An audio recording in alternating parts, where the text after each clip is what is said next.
Last time, on whatever this series is called. The professor is a good man, as long as he isn't in the same room as you.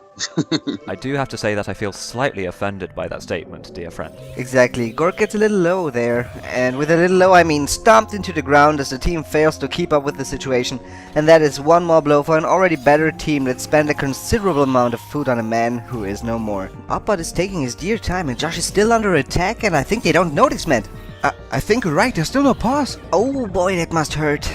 Ladies and gentlemen, Josh is down, and wow, Dying inside of the elevator with 50 freaking food to spare. I can't even start to comprehend what a throwback that actually is.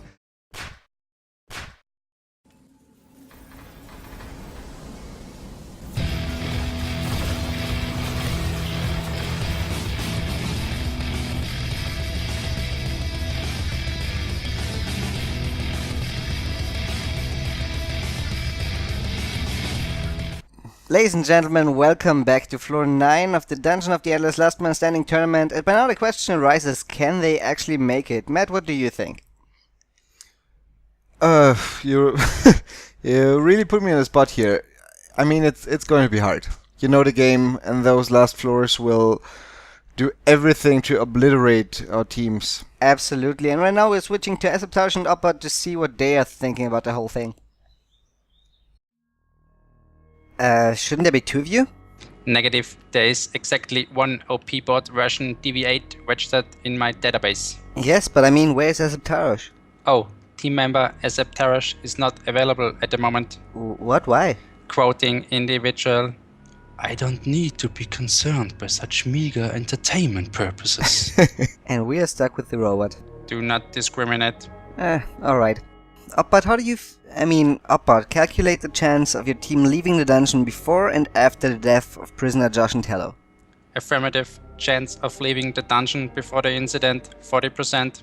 Chance of leaving the dungeon after the incident, 52%. What? You must have said it the wrong way. Negative. Input correct. Value of said individual decreases over time. Removal from team composition allows for more promising opportunities. Okay. Opbot, list most promising opportunities in the near future.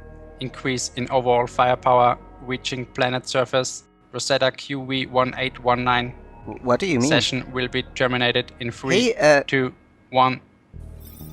And there they go, heading into floor 9, and Matt, I get the feeling this robot is hoping for some love. Oh, you think that's why he mentioned Rosetta? Oh, come on, he's a robot. And so is she, and maybe she's just as lonely as he is. I mean, they would have a lot to talk about, and they can relate to each other, and... Matt, seriously. No, think about it. Rosetta QV1819 is a female robot, also one with a very difficult name. But what is that, a female robot? A woman, a symbol of beauty, elegance, strength, fertility. Now he's losing it. I'm saying there's a reason why she isn't just a robot, but a female robot. Bots have feelings, man, I'm telling you. Well, I'll make sure to let GLaDOS know next time I play a game of Portal. Now, Raki and Elise, the only team that entered this floor with 4 living team members, and it will be interesting to see if the others can catch up. But we have made it quite far already, and after this floor there are only 3 more between them and the surface. How are we going to name a winner if more than one team makes it out? Well, there is a score system, so we could use that, or we could go by open doors or killed monsters, or we could use the quickest time. On the other hand, each one of these categories could result in a different winner, so I guess it's up to personal taste, but I really don't expect them all to make it out. I mean, or even one as far as I'm concerned. Harsh words from a man who believes in robot love. I'm pretty sure Nano would disagree, and as we can see the team has already thrown down a shop and an emergency generator, and that will help in generating more dust to keep the dark rooms in check. Do you actually know by how much the emergency generator increases the dust drop rate? It says so in its description, but there's no real number to rely on. Nope, I have no idea, and actually I'm not sure anyone knows. Well, they have paired it up with a mechanical pal anyway. Don't stop believing. Says the guy who doesn't expect even one team to make it out alive. Dude, you really gotta stick to one thing. This whole double commentating turns your brain to mush.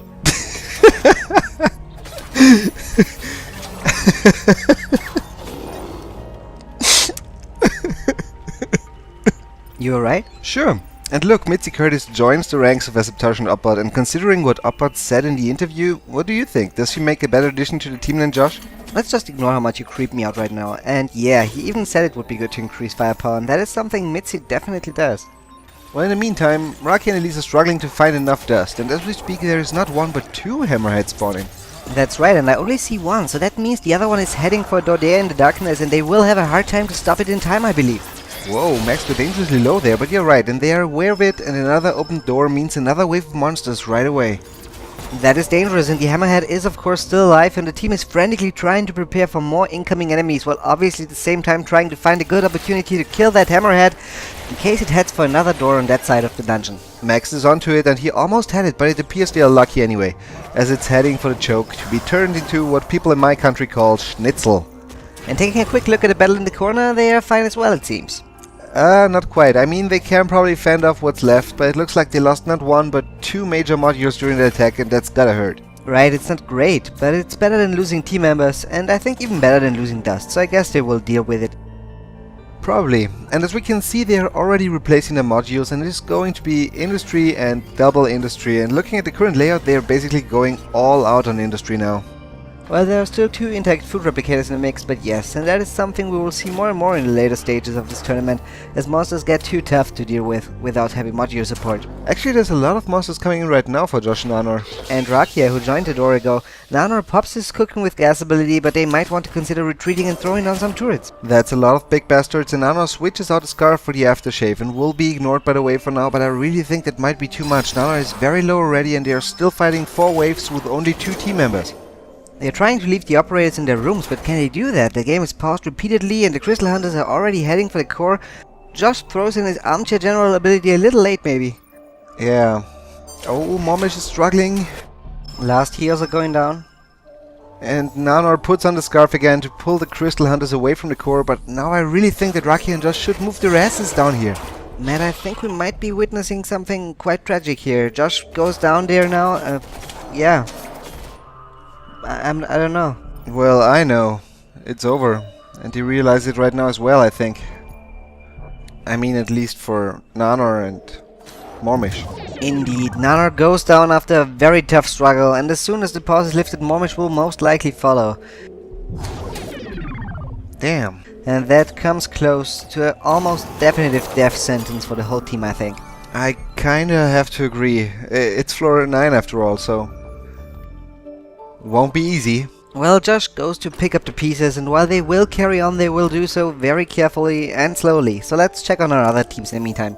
Everybody alive and well here, although there are a lot of advanced Fugliists around. And a quick note here, we know that many of these enemies have by now received other names. The Fugliist is known as the Chimera Kamikaze, for example, judging by the wiki page. But we will stick to what we started with. We took our names from the focus video on mobs that Amplitude Studio released a while back, so at some point they were totally official. Matt, if you want to talk about Fugliists, talk about the ones on screen. Oh! Elise goes down! My god! And you were just talking about, I don't know, names. I'm sorry, did you see how awesome they were? I mean, Max and Yulari taking out that hammerhead in the middle of that wave, I just didn't expect them to... Well, it already happened. And neither we nor Rakia and the rest can do anything about that now. And there is already the second finalist that is eliminated after Nanor, and in the meantime his teammate Josh and Rakia open another door, so let's see if that is enough to eliminate the rest of the team or if they can hold. Even if they can, I'm not sure how much it matters right now. 4 more waves come in, but even if they can fend them off, they desperately need to find another team member, or I see no hope for them. Just imagine what happens once it's time to carry a crystal to the exit. Still, they do not want to give up just yet, and it looks like they will be able to deal with the attack without taking any further losses. But now Rakia's health warning ability is of course on cooldown. In the meantime, Esseb, Tarosh and Opbot are also under a lot of pressure as a huge wave of attackers enters the choke right next to the starting room, and there's a lot of modbusters in the mix. Abilities go down, but these modbusters won't hang around too long, and Esseb Tarosh will need to grab their attention to prevent them from moving straight up to the core. But that is a lot of damage to tank. Esseb Tarosh is still in the room to the left, and the module is already down, and now the modbusters head for the core, and there is not a lot to stop them anymore. And yes, they go to work on the core while the team struggles to deal with the situation. And that is so much dust lost there. This could be a critical point for the team, and Esseb Tarosh only now tries to divert their attention, but in doing so he opens himself up to a lot of aggression. And there are no heals left as he takes a stand next to the core, but it is too much. Esseb Tarosh goes down and the Modbuster turns around and goes to work on the core again. Only now the team is able to take it out. But that was a ridiculous amount of dust that went down the drain there, and Esseb Tarosh, the main tank who led the team through so many floors, was no longer able to withstand the aggression. And without him the team will most definitely have a very hard time in the upcoming floors. Or rooms even. Definitely, 24 dust were lost in that attack and so many casualties, every team severely struggling by now, and even with turrets to back them up, it feels like the teams are just slowly being overwhelmed by wave after wave of enemies. And I gotta say, Matt, at this rate I'm not sure if we will see floor 10 at all. Let's not lose hope just yet. 2 out of 3 teams only lost 1 member so far. On the other hand, there's Rakia and Josh, the remaining survivors of Team Josh and Anor, and right now they are taking on one more wave of enemies. Well, I'm all pro hope, but I mean, look at it. What do you think? I mean, yes, that's not the most aggressive attack right there, but the Crystal Hunters run right through Rakia, only barely keeping up, and I have to wonder what would need to happen for those two to recover from all of that. They do their best, but all the dust they collected runs through their fingers right now as the lights all over the dungeon go out, and I don't see them coming back from this. It's quite sad to watch, isn't it? Well, it's definitely looking grim, but what if they find the exit right now? Somehow manage to get the core to the elevator and find a nice, strong tank as soon as they're up there. I just don't like to call someone out of the game before they really are. Fair enough. In the meanwhile, there's Rakia and Elise, but without Elise now, and as we speak, another wave comes in there, and looking at the team, it's almost weird that Elise was the first one to fall. I mean, she seemed more like the last line of defense kind of character. Well, oh, Max dropped dangerously low there for a second. Good reaction to hit the pause in time. But fucking can they? Wow, ladies and gentlemen, welcome to the Dungeon of the Endless where you can die in a heartbeat, and with that it is only Rakia left here for Team Rakia and Elise, and while the attackers get to work on the core, she must realize that this will be over in a matter of moments now, and I can tell you I did not see that coming. Well, nothing to add here. Rakia just standing there accepting that it had to end at some point. And with that it is only 2 teams left, and one of them only consists of 2 members, so it's not looking bad for the survivors of Team Esseb, Tarosh and Opbot at the moment. Yeah, but there's a lot going on here as well apparently. Pit boss in the back, Holy Rollers debuffing everything, and the choke, and they're running out of heals with countless crystal pests are nibbling on Mitzi who wears the hipster scarf. Oh my god, I can't believe it. Mitzi goes down, the pests enter the crystal room as a ginormous swarm, and... Dina and Opbot are still standing, but their DPS might not be enough. So much dust lost per second here as well, and there's still that pit boss in the back, and I don't even know if they'd be able to take that one down, despite the party going on in the crystal room at the moment. And that is a very quick end for the favorite team here. Those debuffs together with the pit boss in the back of the dungeon, they could have tried to fight that swarm of pests in the crystal room, but I think at this point it wouldn't have changed much, and during all that there's still Rakia and Josh, and I really need a moment to breathe here. Matt, I certainly can relate, and at the same time I'm asking myself, why are those 2 still alive? Nanor and Mormish went down without mercy, and since then the team just opened doors. Now if that would be a team of 4, opening doors, operating modules, and then just making it to floor 10, then we would just announce them as the winner here. But given the situation, I'm still expecting the whole thing to be decided by points or open doors or the like, so I wouldn't call them the official winners just yet. Yeah, nobody's going to get first place for wasting time and hoping that the others die in the meantime, but that's not what they do. Rakia taking on a pit boss here on her own, Josh trying to make something work against the rest of the wave, grabbing the scarf of the hipster in a gesture of pure determination, and one thing's for certain, they still want to hang in there. So that's an A for effort, but can they do it? That's a lot of enemies, and while they still have a lot of food left, Josh isn't cut out for the rough life of a warrior, and by now it can be stated that the tournament is decided, one way or another. Don't you think that... Nope. But... Nope. Okay. Cut them some slack. They tried hard, but it was really about time to end this. Now let's look at the final results, shall we? Well, I have no idea who won, actually. Me neither. Rakia and Elise opened the most doors and defeated the highest number of enemies, but Josh and Nanor got the highest score. On the other hand, it was Esseb, Tarosh and Opbot who survived the longest, so... Well, given the fact that theoretically speaking you could just farm up in the early floors on monsters and points by picking up the crystal and then camping for as long as possible in the elevator before leaving the level, and also considering that this game is heavily RNG dependent anyway, it would be just wrong to announce a winner and then expect everybody to go with that. So are we just saying everybody's a winner? No. Well, what are we going to do? We'll let the audience decide. Oh, come on, that is so cheesy. I don't care. There's no real way to determine who did the best job here, so it's up to our viewers. Who do you think deserves the title?